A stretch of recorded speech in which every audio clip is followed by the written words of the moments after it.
Hello everyone, welcome two steps of learning. आज हम लोग डिस्कस करने वाले हैं क्लास 8 सिविक्स का chapter number 3 which is the parliamentary system. So before starting the chapter, अगर आपने अभी भी मेरे चैनल स्टेप्स ऑफ लर्निंग को सब्सक्राइब नहीं किया है तो प्लीज़ इस चैनल को सब्सक्राइब कर दीजिए और बेल आइकन दबाना ना भूलिएगा ताकि जब भी मैं कोई नया वीडियो अपलोड करूं तो सबसे पहले आपको पता चले। So the parliamentary system. तो अब सबसे पहला क्वेश्चन ये आता है कि व्हाट इज़ अ पार्लियामेंट।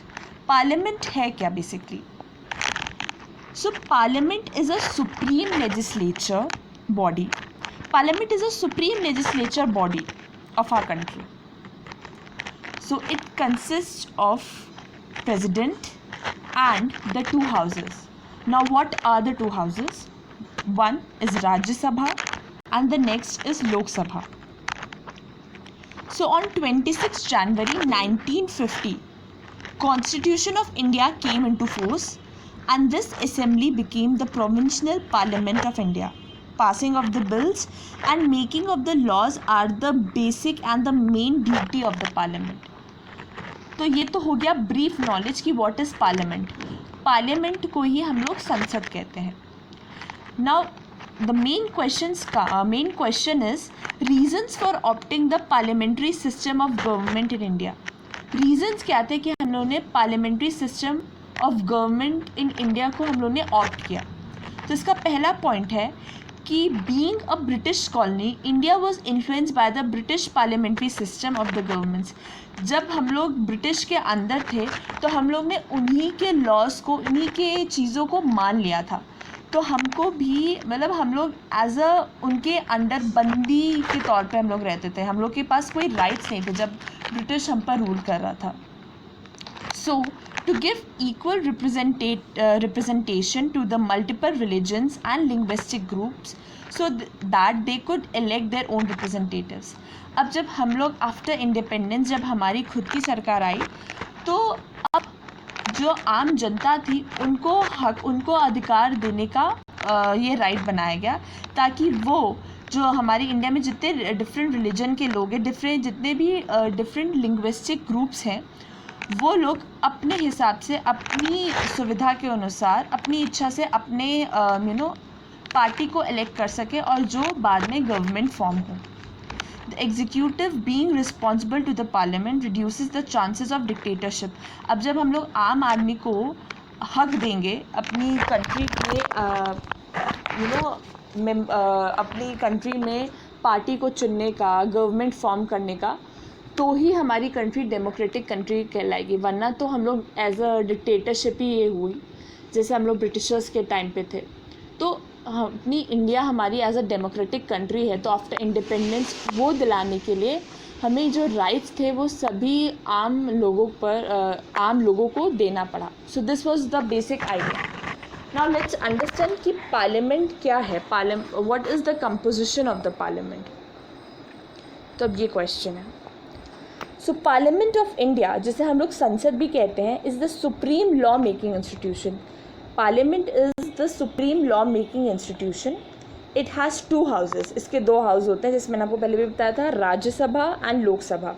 तो पहला आता है आपका राज्यसभा, जिसे हम लोग काउंसिल ऑफ स्टेट भी कहते हैं, with the total strength of maximum 250 members. Rajya Sabha में मैक्सिमम 250 मेंबर्स होते हैं। Is chaired by the vice president of India. Vice president इसको डील करते हैं, हैंडल करते हैं। एंड देन लोकसभा, जिसे हम लोग हाउस ऑफ पीपल भी कहते हैं, with the total members of 545 total members होते हैं लोकसभा में। Is president bye over the speaker. अब स्पीकर इसको डील करते हैं। तो अब सबसे पहले हम लोग समझते हैं कि व्हाट इज़ लोकसभा। तो पहले ब्रीफ आइडिया मैं आपको दे देती हूँ लोकसभा में क्या होता है। सो लोकसभा को हम लोग कहते हैं हाउस ऑफ पीपल। लोकसभा में जो मेंबर्स इलेक्ट होते हैं, they are elected every 5 years, हर 5 साल के बाद इलेक्ट होते हैं। तो जब इलेक्शंस होते हैं तो countries divided into small constituencies. हमारी कंट्री में डिफरेंट स्टेट्स हैं, तो स्टेट्स में डिफरेंट डिस्ट्रिक्ट्स हैं। तो इलेक्शन के टाइम स्टेट्स में जो डिस्ट्रिक्ट्स हैं, डिस्ट्रिक्ट्स भी छोटी छोटी कॉन्स्टिट्यूएंसी में डिवाइड हो जाते हैं at the time of election, ठीक है। 1 पर्सन फ्रॉम ईच कॉन्स्टिट्यूएंसी, और हर कॉन्स्टिट्यूएंसी से एक पर्सन खड़ा होता है, ठीक है। Candidates from different political party which is BJP, Congress और any other party, so when elected become the member of parliament, मतलब जो इलेक्टेड है वो जब जीतता है एंड जब वो मेंबर ऑफ पार्लियामेंट बन जाता है, जिसे हम लोग एमपी कहते हैं, तभी एमपी जो होता है वही पार्लियामेंट फॉर्म करता है, ठीक है। So let's study the Lok Sabha. The Lok Sabha is called the house of the people. This is because its members are elected directly by the people. इसे इसलिए कहा जाता है क्योंकि जो मेंबर्स हैं डायरेक्टली हम लोग ही इलेक्ट करते हैं, हम लोग ही उनको इलेक्ट करते हैं। Now what is composition? The Lok Sabha cannot have more than 552 members. 552 से ज़्यादा members नहीं हो सकते. Out of these, 530 members are elected from the states and 20 members are elected from the union territory. तो 530 जो members होते हैं वो elect होते हैं from the state, और जो 20 members होते हैं वो elect होते हैं from the union territory. Seats are allotted to the each state on the basis of its population. अब सीट्स जो अलॉट की जाती हैं पॉपुलेशन के अकॉर्डिंग की जाती हैं। The president of India can nominate 2 members from the Anglo Indian community if he feels that the community is not adequately representative. President के पास ये राइट होता है कि वो 2 members को नॉमिनेट कर सके from the Anglo Indian community, अगर उन्हें लगता है कि उनको सही तरीके का रिप्रेजेंटेशन या हक नहीं मिला है। अब बात करते हैं एलिजिबिलिटी की। एलिजिबिलिटी मतलब उनका क्राइटेरिया क्या होता है लोकसभा में आने का, खड़े होने का। In order to become a member of Lok Sabha, a candidate must have a citizen of India. वो देश का एक नागरिक होना चाहिए, 25 साल से कम नहीं होना चाहिए। A candidate can be disqualified if, candidate को इस मतलब कि लोकसभा के कैंडिडेट से हटाया जा सकता है if he holds an office of profit under the government of India और the government of any other state. Second, he is of an unsound mind. अगर वो किसी अनसाउंड माइंड, किसी क्राइम से रिलेटेड है तो वो खड़ा नहीं हो सकता। He has acquired the citizenship of any other country. अगर वो किसी अदर कंट्री का उसके पास सिटीजनशिप है तो वो लोकसभा में नहीं खड़ा हो सकता। टर्म, अब इसका टर्म क्या है? The members of Lok Sabha are elected for 5 years। मैंने आपको बताया था कि इलेक्शन जो होता है हर 5 साल में होता है, तो 5 साल के लिए मेंबर्स इलेक्ट होते हैं। If the party in power loses its majority, the president can dissolve the Lok Sabha before its term। अगर मतलब कि जो पार्टी है वो सही से काम नहीं कर पाई और loses its majority, जो प्रेसिडेंट है उनके पास हक है कि वो लोकसभा की टाइम पीरियड पहले होने से ही उनको डिसॉल्व कर दें।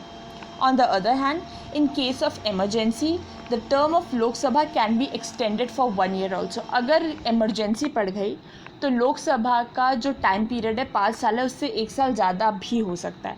तो ये प्रेसिडेंट पे डिपेंड करता है कि अगर लोकसभा के जो मेंबर्स हैं वो सही से काम नहीं कर रहे हैं, they have lost its power and it's majority, जो प्रेसिडेंट है वो उन्हें 5 साल पूरे होने से पहले उन्हें डिसॉल्व कर सकती है।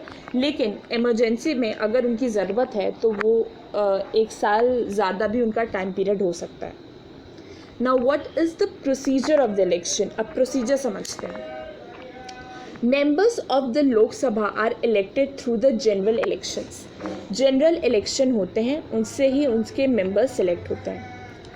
Elections take place every 5 years। हर 5 साल में इलेक्शंस होते हैं।